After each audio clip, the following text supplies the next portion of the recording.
एक इमरजेंसी है first floor पे, मैं अभी आती हूँ। हाँ।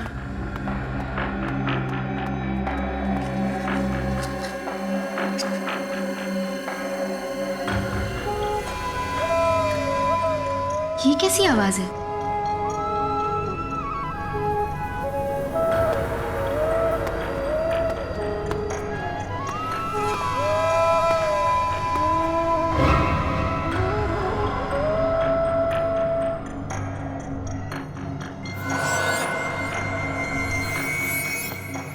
कौन हो तुम?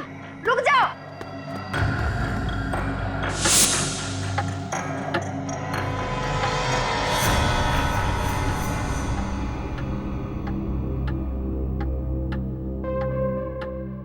ये काम अधूरा छोड़कर कोमल कहाँ चली गई?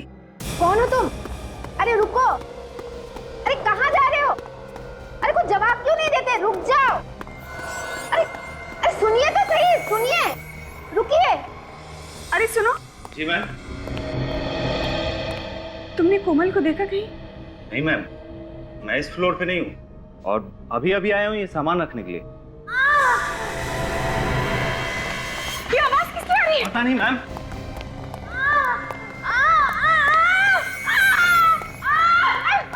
मैम मैम इनके कानों से तो खून आ रहा है। जल्दी से इसे चले करो, आईसीयू ले जाना पड़ेगा, जल्दी जल्दी। जी।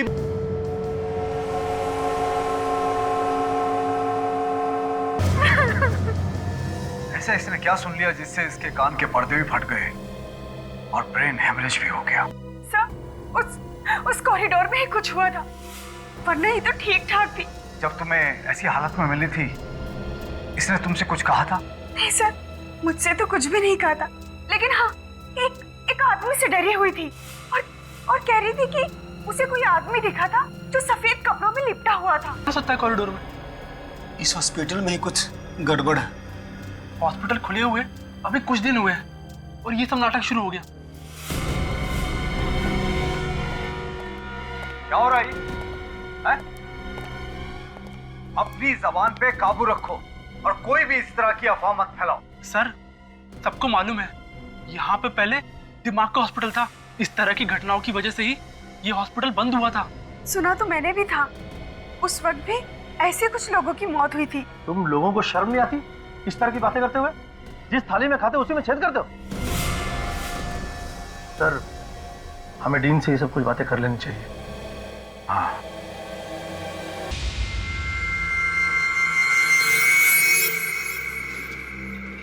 अरे यार श्रवण, ये कॉरिडोर तो ठीक ठाक दिखता है, फिर कोमल मैडम की मौत कैसे हो गई? वो सब बातें मत कर, कोई सुन लेगा। हमें क्या लेना देना उस बात से? लेना देना है, आखिर उसकी मौत अचानक कैसे हो गई बिना किसी वजह के? रात को 4 बजे ये सब बातें डिस्कस कर रहा है तू? आसपास कोई हो सकता है। कहाँ पे? मैं बोल भी नहीं सकता हूँ, वो सुन लेंगे तो नाराज हो जाएंगे। तुम्हें ना यार पक्का डरपोक है।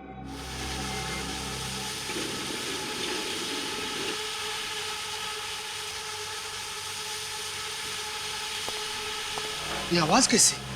मैंने कहा ना कोई है यहाँ पर। तू चुपचाप जल्दी चल यहाँ से। देखा क्या? वो जो गया अभी। कौन? मैंने तो नहीं देखा। अच्छा तू रुक यहीं, मैं अभी आता हूँ। अभी तो इतना डर रहा था, अब अचानक कहाँ जा रहा है तू? मैं अभी आके बताता हूँ।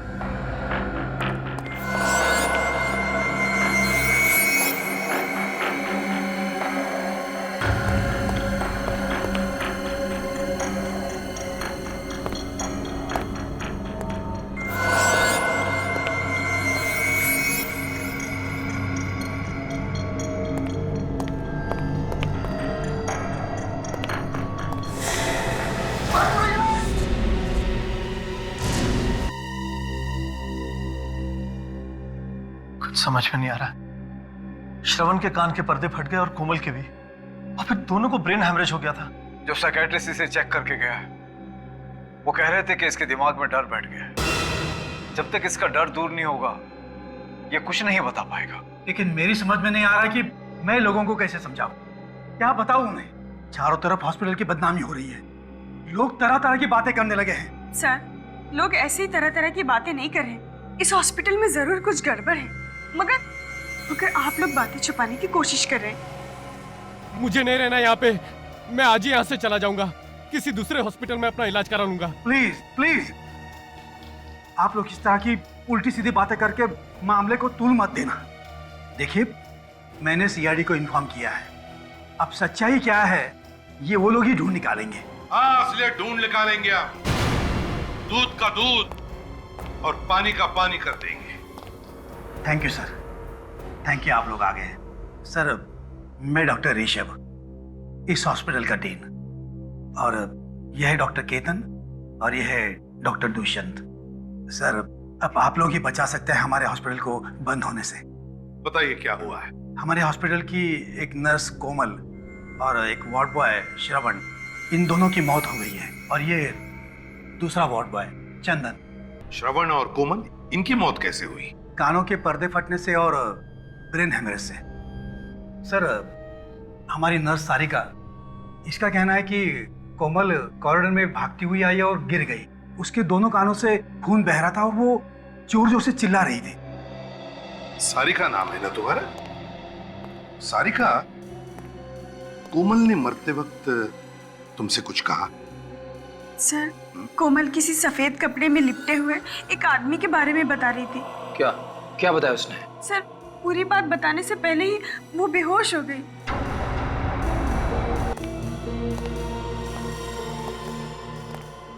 चंदन और श्रवण, क्या इन दोनों के साथ भी वैसा ही हुआ जैसा सारिका बता रही है? जी सर, इन दोनों की मौत भी ठीक वैसी हुई, और वो भी उसी कॉरिडोर में। अच्छा, ये चंदन ने खुद कुछ बताया था? नहीं सर, ये कुछ बोलने की हालत में नहीं है। बोलने की हालत में नहीं है? डॉक्टर साहब। हाँ। चंदन, श्रवण और कोमल, इन तीनों के मेडिकल रिपोर्ट्स और चंदन का ब्लड सैंपल चाहिए हमें। श्योर। और वो कॉरिडोर दिखाइए जहां पर कान के पर्दे फटने से और ब्रेन हेमरेज से दो मौतें हुई हैं। आइए सर। चलिए।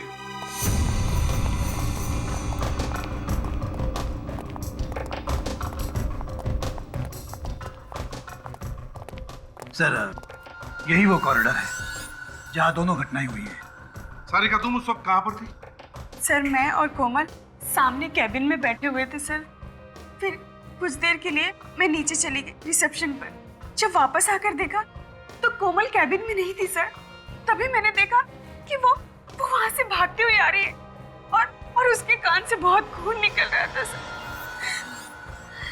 सर, चंदन और श्रवण दोनों यही बेहोश मिले थे।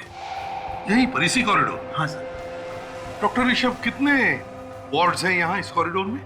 सर, 2 पेशेंट वार्ड्स, एक सप्लाई रूम और एक एग्जामिनेशन रूम। चार कमरे हैं। विवेक, काजल, इन चारों कमरों को अच्छी तरह से चेक करो और जितने भी उंगलियों के निशान हैं सब के सब उठाओ।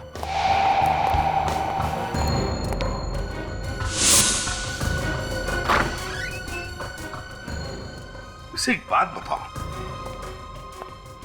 कोमल ने जो सारिका को बताया था उस सफेद कपड़े में लिपटे हुए आदमी के बारे में, क्या तुमने देखा है उसे? नहीं सर, सफेद कपड़ों में ऐसा कोई आदमी नहीं दिखा आज तक, मगर हाँ, कभी कभी अजीब सी आवाज जरूर सुनी है। आवाज? जी सर। कैसी आवाज? सर, जैसे किसी पाइप में से कोई हवा पास हो रही हो।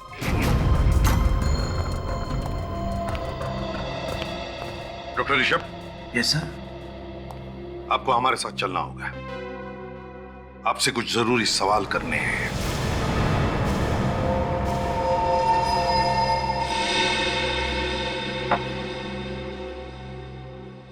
देखिए मिस्टर ऋषभ, घबराइए मत।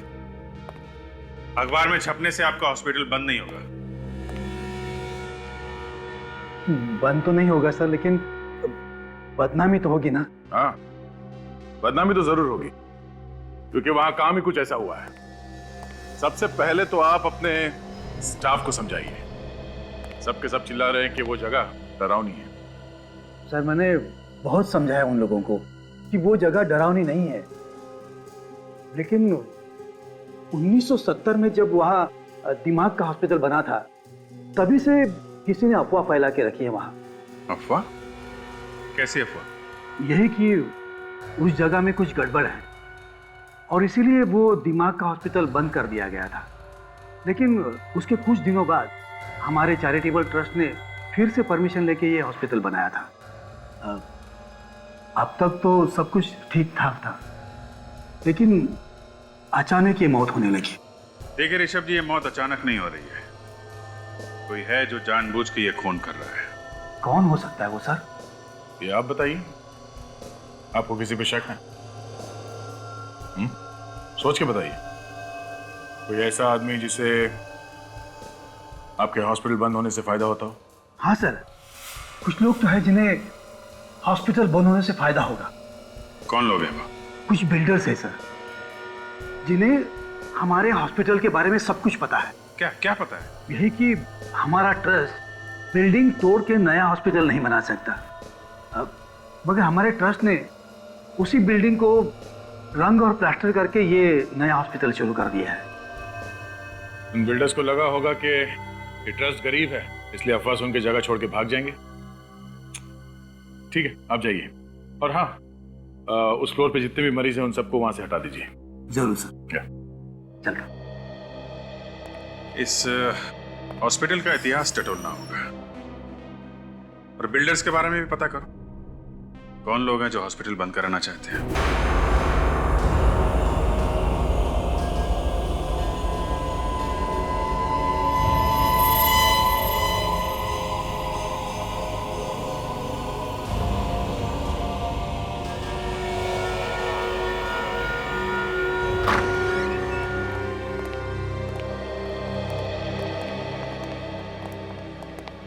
हाँ भैया, क्या हाल है? डिपेंड करता है आप क्या बताने वाले हैं। हाँ, मैं ये सोच रहा हूँ कि आखिर इन दोनों की दिमाग की नस कहाँ फटी और कैसे फटी।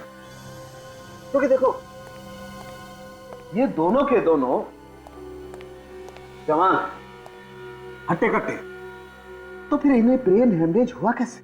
क्या दरअसल ब्रेन हेमरेज तो 40-50 साल की उम्र के बाद हुआ करता है। तो फिर एक बात पक्की है बॉस, इन दोनों के कान के पर्दे फट गए। सर, हो सकता है इन लोगों ने कोई ऊंची आवाज सुन ली हो, जैसे कान के पास कोई बॉम्ब फट गया हो। एग्जैक्टली ऐसा ही हुआ है।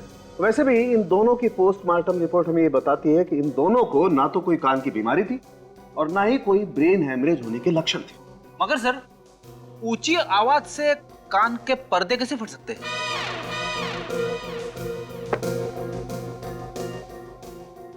अपना कान यहाँ लाओ, अपना कान मेरे मुंह के पास लाओ। हाँ! जवाब मिल गया क्या? क्या बोला? ये तो गया। अरे क्या बोला? कुछ सुनाई नहीं दे रहा है। दया, ऐसी 4000 मेगाहर्ट्ज की आवाज अगर कान के पास क्रिएट की जाए तो कान के पर्दे फट सकते हैं। चाट बाजार? अबे चाट बाजार नहीं, 4000। फिर वही चाट बाजार। खाने की बातें यहाँ पे क्यों कर रहे हो सर? कहीं की बातें कहीं। आप मजाक कर रहे हो क्या? डॉक्टर साहब, मैंने आपसे कई बार कहा कि फ्रेडी के साथ रिस्क मत लो। हाँ यार, गलती मेरी है बस। सर, अगर हॉस्पिटल में इतनी जोर की आवाज हुई है तो और लोगों ने भी सुना होगा, मगर वहां पे तो किसी ने कुछ सुना ही नहीं। अब यार, ये तो नहीं पता किसी ने वो आवाज क्यों नहीं सुनी, लेकिन ये बात पक्की है कि इन लोगों के कान के पर्दे इतनी ऊंची आवाज की वजह से ही फटे। और ब्रेन हेमरेज? ब्रेन हेमरेज कैसे हुआ सर? पूर्वी, इन दोनों का ब्रेन हेमरेज भी वही हाई फ्रीक्वेंसी साउंड की वजह से हुआ है। मैं बताता हूं, आओ। देखो दया, जिस ऊंची आवाज की वजह से इनके कान के पर्दे फटे हैं, उसी ऊंची आवाज की वजह से इनके दिमाग में एक किस्म का केमिकल रिएक्शन हुआ, जिसकी वजह से इन दोनों के दिमाग की नसें फट गई और इन दोनों का ब्रेन हेमरेज हो गया। मगर सर, वो दूसरा वार्ड बॉय चंदन, उसे ब्रेन हेमरेज क्यों नहीं हुआ? उसके तो सिर्फ कानों के पर्दे फटे हैं। ये भी पता चल जाएगा। जैसे उसकी ब्लड रिपोर्ट आएगी, ये पता चल जाएगा। और वो जो उंगलियों के निशान मिले थे डॉक्टर तारिका हॉस्पिटल वार्ड के दरवाजे के ऊपर से, उसमें कोमल या श्रवण की उंगलियों के निशान मिले? नहीं, अभी तक तो नहीं मिले। मैं एक निशान से मैच करके देख रही हूँ।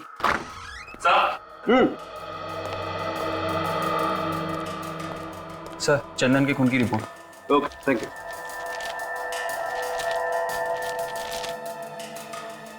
Oh my God. क्या हुआ सर? अरे यार, चंदन के खून में तो ऐसी मिली है जो उसे ठीक होने ही नहीं देगी। इस चंदन को तो गलत दवाई दी जा रही है बॉस। ये दवाई हॉस्पिटल में दे रहा होगा कोई। फिर दवाइयां बंद करनी होगी, वरना वो कभी हमें सच्चाई नहीं बता पाएगा। इसे हर तरह की दवाइयां कर दी, लेकिन इसकी हालत में कोई भी सुधार नहीं आ रहा। ममता, तुम ऐसा करो, जो प्रेस्क्राइब्ड इंजेक्शन है ना, वो इसे दे दो। जी डॉक्टर। 1 मिनट, बंद करिए। रोको। इसे अब और उल्टी सीधे दवाएं नहीं दी जाएंगी, समझे? आप कौन सी उल्टी सीधी दवाइयों के बारे में बात कर रहे हैं? वही जो आप लोग इसे दे रहे हैं, इससे ये कभी ठीक नहीं होगा। ये क्या कह रहे हैं आप? देखिए, हमें इसके खून में मिले हैं, जिससे इसका दिमाग हमेशा के लिए बंद हो जाएगा। लेकिन ये कैसे हो सकता है? हम तो इसे वही दवाइयां दे रहे हैं जो प्रेस्क्राइब्ड है। ये देखिए, इस पे लेबल भी लगा हुआ है। देखिए डॉक्टर साहब, आप हमारी बात को समझ नहीं रहे। लेबल कुछ भी लगा हो, लेकिन अंदर दवाई नकली है। इसकी दवाई बदली गई है। लेकिन ये ऐसा कौन कर सकता है? आपने बदली होगी। लेकिन मैं ऐसा क्यों करूंगा सर? इस मरीज का इलाज तो आप ही करते हैं ना, तो आप ही ने किया होगा, और कौन करेगा? सर, लेकिन मैंने इसे दवा नहीं दी है। तो फिर कौन देता है दवाई से? वो सर, सारिका ही इसको दवाई देती थी और इंजेक्शन भी वही तैयार करती थी, लेकिन आज उसकी ड्यूटी दूसरे वार्ड में है। ये सारिका वही है ना जो उस रात कोमल के साथ में थी? जी। जरा बुलाइए उसे। जी सर, वो फोन नहीं उठा रही है। सर, कहीं वो भाग तो नहीं गई?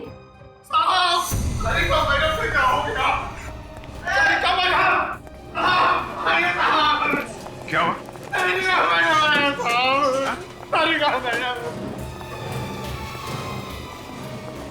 Oh no.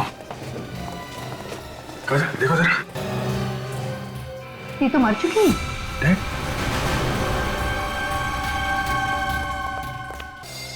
लगता है जहरीली पिन मारी गई है और नीला पड़ गया आसपास।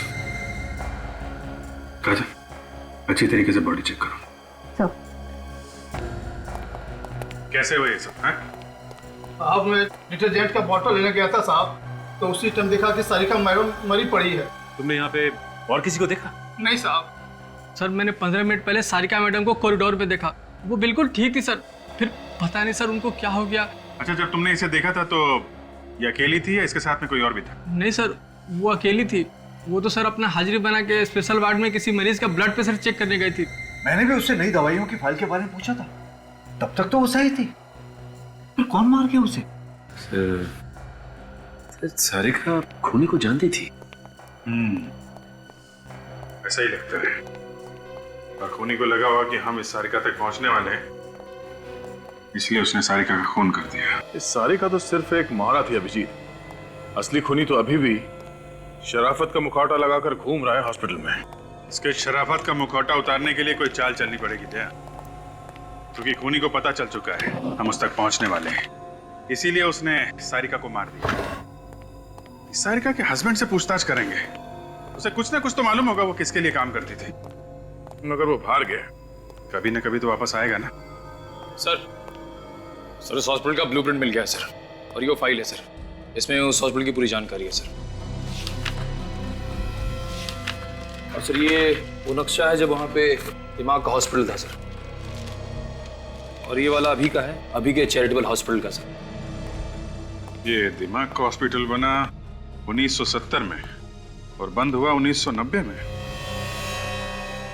जी, इस दोनों नक्शे में कुछ ज्यादा फर्क नहीं है, बिल्कुल एक ही जैसे हैं। ये बिल्डिंग बनाया गया, बस ये कुछ ब्लॉक्स बनाए गए नहीं, बाकी तो वैसे ही है। डीन भी यही कह रहा था। इस नक्शे को देखकर लगता नहीं है कि इसमें कोई ऐसा कमरा है जहां से 4000 हर्ट्ज के आवाज निकलती होगी। कमरा तो बना है दया, वो भी काफी सोच समझ के, क्योंकि उन लोगों को मालूम था कि बिल्डिंग के बनावट के साथ छेड़छाड़ करेंगे तो बिल्डिंग गिर जाएगी। पर सर, उस कमरे के बारे में पता चलेगा कैसे? उन उंगलियों के निशान से पता चलेगा जो दरवाजे पे से उठा के लाए गए हैं।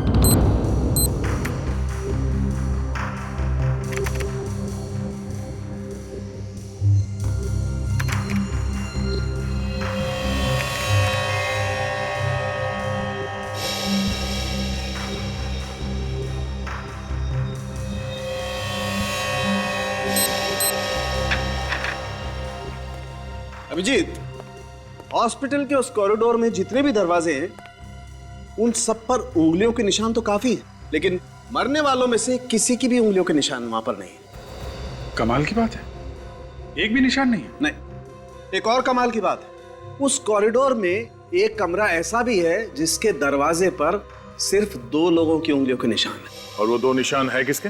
विवेक और काजल के। विवेक और काजल की उंगलियों के निशान उस दरवाजे पे मिले? शायद हुआ ऐसा होगा कि खूनी ने जाते वक्त दरवाजे पर जितने भी उंगलियों के निशान थे सब साफ कर दिए, लेकिन जब काजल और विवेक कमरे में चेक करने के लिए पहुंचे तो उनकी उंगलियों के निशान उस दरवाजे पर रह गए। मतलब खूनी हॉस्पिटल का ही कोई आदमी है, और उन दोनों मरने वालों को जो कुछ भी हुआ है उस कमरे में ही हुआ है। शायद खूनी वहां छुप के बैठा होगा। मगर उस कमरे को विवेक और काजल ने बहुत अच्छी तरह से चेक किया और वहां पे ऐसी कोई चीज नहीं मिली जिसकी आवाज से कानों के पर्दे फट जाएं। फिर भी दया, फिर से चेक करना पड़ेगा वो कमरा।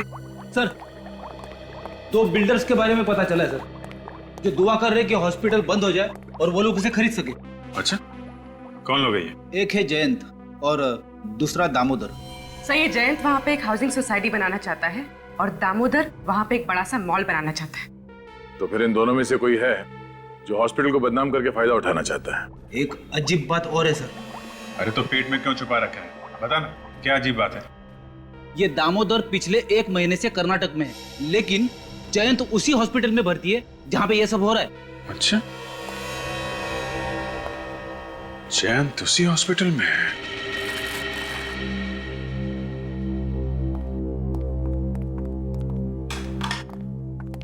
कैसे हैं मिस्टर जैन? कैसी है तबीयत आपकी? क्या बताऊं सर, कैसा हूं। यहाँ खून हो रहा है, चारों तरफ डर है, मैं भी डरा हुआ हूं। हमें तो लगा कि आप बहुत खुश होंगे कि 2-4 लोग और मर जाएं और ये हॉस्पिटल बंद हो जाए, और हॉस्पिटल के बंद होते ही यहाँ पे आप एक नई बिल्डिंग खड़ी करते। सर, जैन बहुत बड़ा आदमी है, उसके साथ छेड़छाड़ करने से हंगामा हो सकता है, और फिर अगर न्यूज़पेपर में आ गया तो हमारे हॉस्पिटल की बदनामी होगी सर। तो अब क्या हो रहा है, हैं? अब क्या हो रहा है डॉक्टर ऋषभ? कोई कसर बाकी है हॉस्पिटल की बदनामी होने की? जो कुछ भी हुआ है ना, इसी कमरे में हुआ है, इसी कमरे में। सर, यहाँ तो मरीजों की जांच होती है। तो फिर इसका मतलब है बहुत सारे मरीज आते होंगे इस कमरे में। हाँ। तो फिर उनके उंगलियों के निशान कैसे नहीं इस कमरे के दरवाजे पर? क्या बिना हाथ लगाए अंदर घुस आते? क्या आप क्या कह रहे हैं? मैं भला ऐसा क्यों करूंगा? मैं कुछ समझा नहीं। इतने नासमझ तो आप लगते नहीं है। आप इस हॉस्पिटल की जमीन को खरीदना चाहते हैं ना, इसलिए हॉस्पिटल को बदनाम करने के लिए आपने लोगों का खून कर दिया। यहाँ का स्टाफ और यहाँ के मरीज हॉस्पिटल छोड़कर भाग रहे हैं, लेकिन आप है कि यहीं पे चिपके हुए। क्यों? मैंने खून नहीं किया। तो फिर हॉस्पिटल में मरीज बन के आने का आपका मकसद क्या है? मरीज हूँ तो मरीज बनकर ही आऊंगा ना। रेडी? या जितनी भी मशीन है, एक एक मशीन को अच्छी तरह से चेक करो, एक एक मशीन को। कोई भी चीज छूटनी नहीं चाहिए। वो चीज यहीं पर छुपी है जिसमें से वो भयानक आवाज आकर लोगों के कानों के पर्दे फटे, समझे? वैसे ये आपकी रिपोर्ट तो बताती है कि आपके दिल में दर्द उठा था और आप भागते हुए हॉस्पिटल चले आए थे, लेकिन हॉस्पिटल के डॉक्टर्स का कहना है कि आपके सीने में दर्द वर्द कुछ नहीं हुआ था, सब नाटक था। जब तक दर्द चला गया था। ओह, आपका दर्द चला गया, लेकिन आप यहाँ पे चिपक कर बैठ गए। क्यों? बोलती बंद हो गई ना? इस हॉस्पिटल में जो भी खून हो रहे हैं आपकी देखरेख में हो रहे हैं, और यहाँ तक कि कोमल और सारिका का खून भी आप ही ने करवाया है। ऐसी कौन सी चीज है वो? ये जो आपकी सारी मशीन है ना, सब खोल कर देखेंगे, पता चल जाएगा कहां से आवाज आती है। वो खोल के देखेंगे? जी हाँ। ये मशीनें खराब हो जाएगी सर, बहुत कीमती मशीनें हैं ये। आपकी मशीनें कीमती है या इंसान की जान कीमती है? कैसे डील है आप? कैसे डॉक्टर है आप? आपको ऐसे नहीं लगता कि पता लगाना चाहिए क्यों जाने जा रही है लोगों की? रेडी? ये सारी मशीन खोलने का हमारे पास सामान है ना? है ना सर, गाड़ी में लेकर आओ, और मजदूर भी लेकर आओ। कुछ तोड़ के देखना है। तोड़ना है? सर, आप मानो या ना मानो, ये खून मैंने नहीं किए। तो फिर मरने से पहले सारिका इस वार्ड में क्यों आई? मुझे नहीं मालूम। हमेशा तो दूसरी नर्स आती थी, पता नहीं उस दिन वो क्यों आई थी। उस दिन कौन सी नर्स ड्यूटी पे थी यहाँ पे? ड्यूटी तो मेरी थी, पर सारिका यहाँ पे क्यों आई थी ये मुझे नहीं मालूम। ये तो हम पता लगा ही लेंगे, लेकिन जब तक ये केस सॉल्व नहीं हो जाता आपको इस हॉस्पिटल में कुछ और दिन आराम करना होगा। जी हाँ जी, बोलिए क्या चाहिए? हम लोग सीआईडी से। आप प्रतीक हैं, सारिका के हस्बैंड? जी। देखिए, एक अजीब बात पता चली है। जो आदमी हॉस्पिटल में मर्डर कर रहा है, आपकी वाइफ उसके साथ मिली हुई थी। शक था मुझे भी यही शक था। जरूर वो कोई गलत काम कर रही है। अगर आपको शक था तो आपने पूछा नहीं अपनी वाइफ से? पूछा था सर, लेकिन उसने कुछ नहीं बताया। चुप चुप के रोज फोन पे बातें किया करती थी किसी से। देखिए, मामला यहां तक पहुंच गया है तो आपकी इजाजत हो तो आपके घर की तलाशी लेनी पड़ेगी, क्योंकि खूनी अभी भी खुला घूम रहा है और हो सकता है सुराग आपके घर में ही। ठीक है, चेक करो। चलो। ये किससे फोन पे बातें करती थी आपकी वाइफ? क्या बातें करती थी? कुछ पता नहीं चला सर, और एक दिन अचानक देखा कि उसके पास बहुत सारा पैसा आ गया। मैं तो इतना सारा पैसा देखकर चौंक गया था।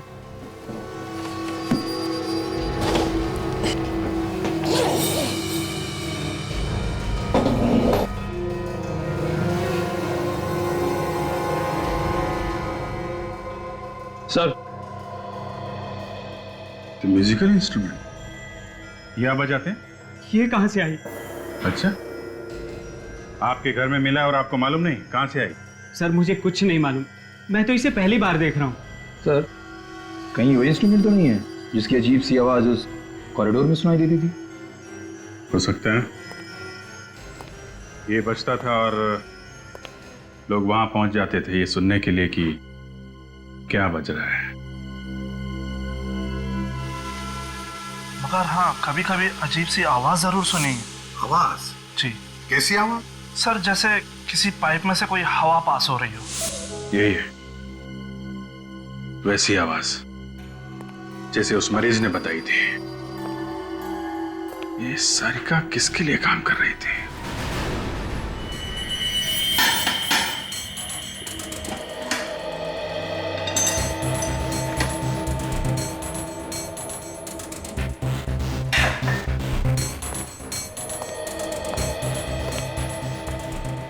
सर, इस आदमी को पता भी नहीं कि क्या करना है, फिर भी इसने सारी मशीनें खोल के रखी है। ये आदमी ट्रेन है क्या? ट्रेंड नहीं हूं, लेकिन गधा भी नहीं हूं, समझे? सर, हम लोग जैन से मिलके आ रहे हैं। उसे देख के लगता नहीं कि उसे कोई बीमारी मारी है सर। अच्छा, और तो और सारिका ने मरने से पहले आखिरी बार जैन से ही बात की। और सर, सारिका की ड्यूटी भी नहीं थी उस वक्त उस वार्ड में। तो बताइए डॉक्टर ऋषभ, एक हट्टा कट्टा आदमी जयंत आपके हॉस्पिटल में मरीज बनकर लेटता है और आपकी हॉस्पिटल की नर्स सारिका उससे मिलने के बाद मर जाती है। कैसे? मालूम नहीं सर। और सारिका, बताइए, सारिका वहां पर गई क्यों उस वार्ड में जब उसकी ड्यूटी नहीं थी? मुझे मालूम नहीं सर। अरे इसके अलावा कोई जवाब है क्या नहीं आपके पास?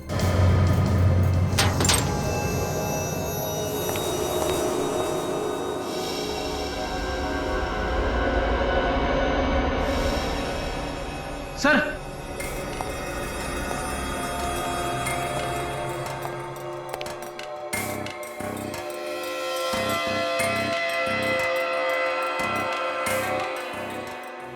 सोनिक वेपन, आवाज का हथियार।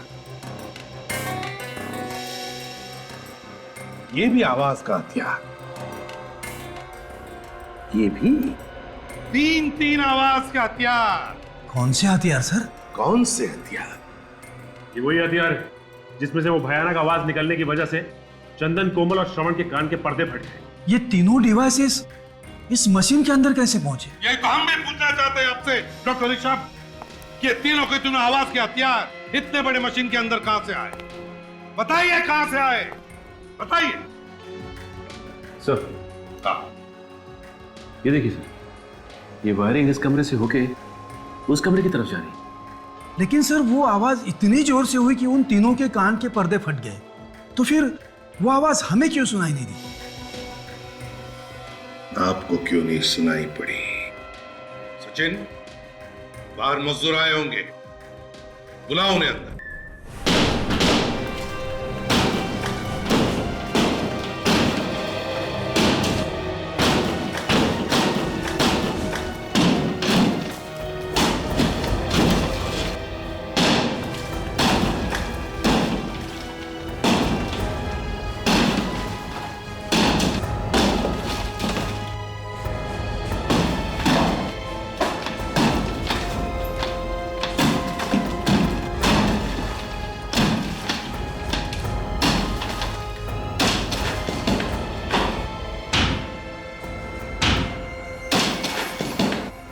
देखा डॉक्टर ऋषभ, सारी दीवारों को साउंड प्रूफिंग किया है, ऐसे साउंड प्रूफिंग, और इसीलिए यहां जो भी आवाज हुई अंदर वो बाहर किसी को पता नहीं चला।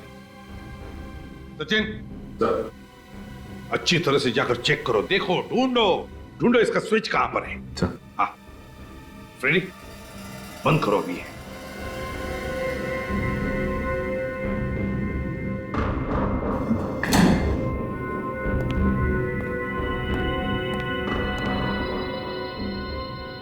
पूर्वी, फ्रेडी, अपने अपने कान इन ईयरमफ से अच्छी तरह से ढक लो, हैं? जरा भी लापरवाही हुई तो जान जा सकती है, समझे? हाँ हाँ सर। Freddy, Freddy. सर, जरा सी भी आवाज सुनाई नहीं दे रही है। Very good, excellent.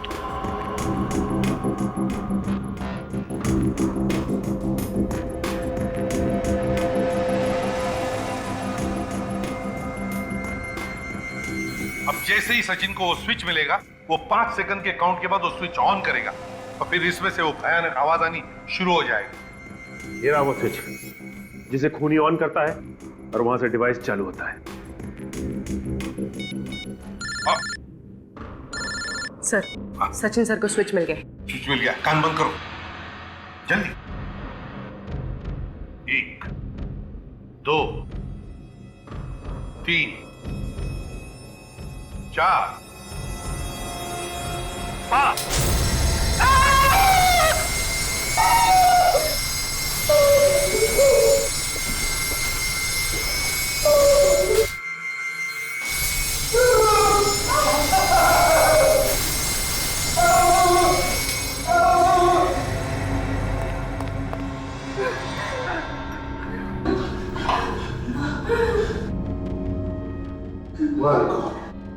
भयानक लाइट है, मेरा तो सिर अब भी घूम रहा है। मेरे कान गूंज रहे। आप लोग ठीक हैं? कुछ हुआ तो नहीं? नहीं सचिन, हम लोग ठीक हैं, लेकिन इतना भयानक अनुभव था, भयानक। इससे पता चलता है कि इतनी दर्दनाक मौत हुई होगी उन लोगों की। डॉक्टर ऋषभ, ये कोई एग्जामिनेशन रूम नहीं है, कोई एग्जामिनेशन रूम नहीं, टॉर्चर रूम है ये। मेरे तो हाथ पैर अभी भी कांप रहे हैं सर। आंखों के सामने सभी चीजें चलती फिरती नजर आ रही है। फ्रेडी, अच्छा हुआ तुमने कानों पर ईयरमफ लगा रखा था सेफ्टी के लिए, वरना तुम्हारा भी वही हाल होता जो कोमल और श्रवण का हुआ था। मगर सर, खूनी है कौन?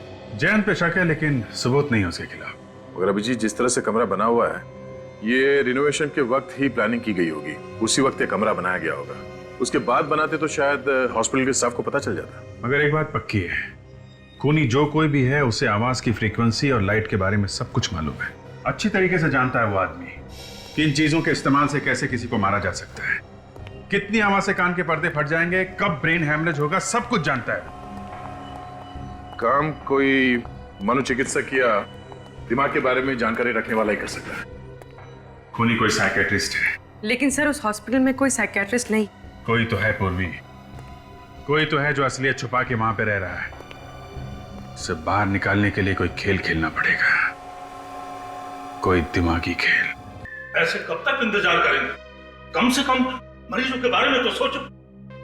सर, हमें और भी मरीजों को देखना है, हम लोग चलें? नहीं,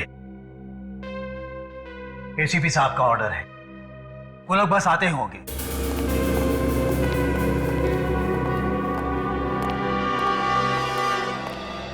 सर, पता चला कि खूनी कौन है? हाँ बिल्कुल पता चल गया। बस थोड़ी देर में बता देंगे, लेकिन फिलहाल हम आप लोगों की हिफाजत करने के लिए आए हैं। किस तरह की हिफाजत सर? आप लोगों पर जिस तरह से हमले हो रहे हैं, उन हमलों से आपकी हिफाजत। सर ऐसा हो सकता है? इन हमलों से बच सकते हैं हम लोग? क्यों नहीं बच सकते? आप लोगों के कान के पर्दे फटना, ब्रेन हेमरेज होना, इन सभी हमलों से आप बच सकते हैं, क्योंकि हमारे फोरेंसिक सर्जन डॉक्टर साळुंखे इन्होंने एक स्पेशल इंजेक्शन बनवाया है उसके लिए। कहीं हम लोग और भी बीमार तो नहीं हो जाएंगे इस इंजेक्शन से? जी नहीं, आप लोग बिल्कुल मत घबराइए। बहुत सारे टेस्ट करने के बाद ये इंजेक्शन बनाया गया है। मैंने अपने ऊपर भी टेस्ट किया इस इंजेक्शन को। बिल्कुल चिंता मत कीजिए, कोई प्रॉब्लम नहीं होगी। डॉक्टर साळुंखे बताएंगे कि इस इंजेक्शन में कौन सी दवाई है? आई मीन फॉर्मूला क्या है? आप लोगों में से कोई दिमाग का डॉक्टर होगा तो पहचान सकता है फॉर्मूला क्या है। फिर भी सर आप बताइए तो सही। सोडियम पेंटाथॉल सीरम है इसका नाम। लाओ, आ दो। क्या कर रहे हैं आप? क्या हो गया डॉक्टर दुष्यंत? आपने अपना हाथ पीछे क्यों खींच लिया? कुछ परेशानी है क्या आपको? नहीं, कोई परेशानी नहीं है, लेकिन ये समझ में आ गया है कि आप लोग क्या करने जा रहे हैं। अरे वाह, क्या बात, बड़े होशियार हैं आप डॉक्टर दुष्यंत हैं? तो फिर बताइए क्या करने वाले हैं हम? आप लोग हम सबको बेवकूफ बना रहे हैं, क्योंकि सोडियम पेंटाथॉल मानसिक रोग दूर नहीं करता है, बल्कि सच्चाई उगलवाने की दवा है जो कि अपराधियों को दी जाती है। डॉक्टर दुष्यंत, ये सब आप कैसे जानते हैं? वो डॉक्टर दुष्यंत तो और भी बहुत कुछ जानते हैं, है ना डॉक्टर दुष्यंत? ENT स्पेशलिस्ट, कान नाक और गले के स्पेशलिस्ट। वैसे आप मत घबराइए, इसमें सिर्फ ग्लूकोज का पानी है। हाँ डॉक्टर दुष्यंत, तुम्हारी सच्चाई जानने के लिए किया हुआ ये ड्रामा है, समझे? बोलिए क्या बोलना है?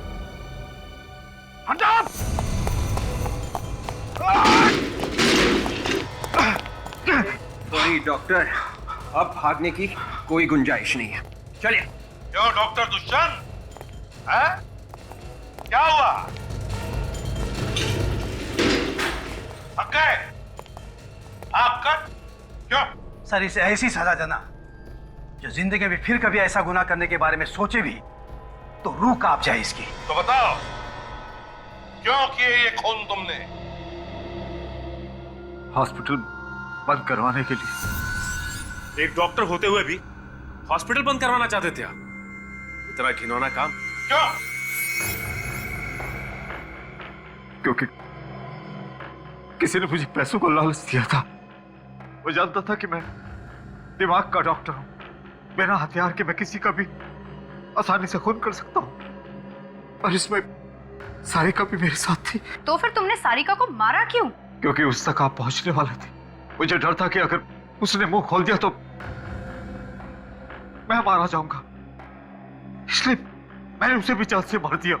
पैसों की लालच वो किसने दिखाई तुम्हें? दामोदर ने। वो यहाँ पर एक मॉल बनाना चाहता था। और तुम भूल गए कि तुम एक डॉक्टर हो, जान बचाना तुम्हारा काम है, जान लेना नहीं। भूल गए तुम, पेशे से गद्दारी की तुमने, हिपोक्रेटिस की शपथ भूल गए तुम, 3-3 खून किए। अब जेल में सड़ते बैठना, फांसी का ऑर्डर आने तक।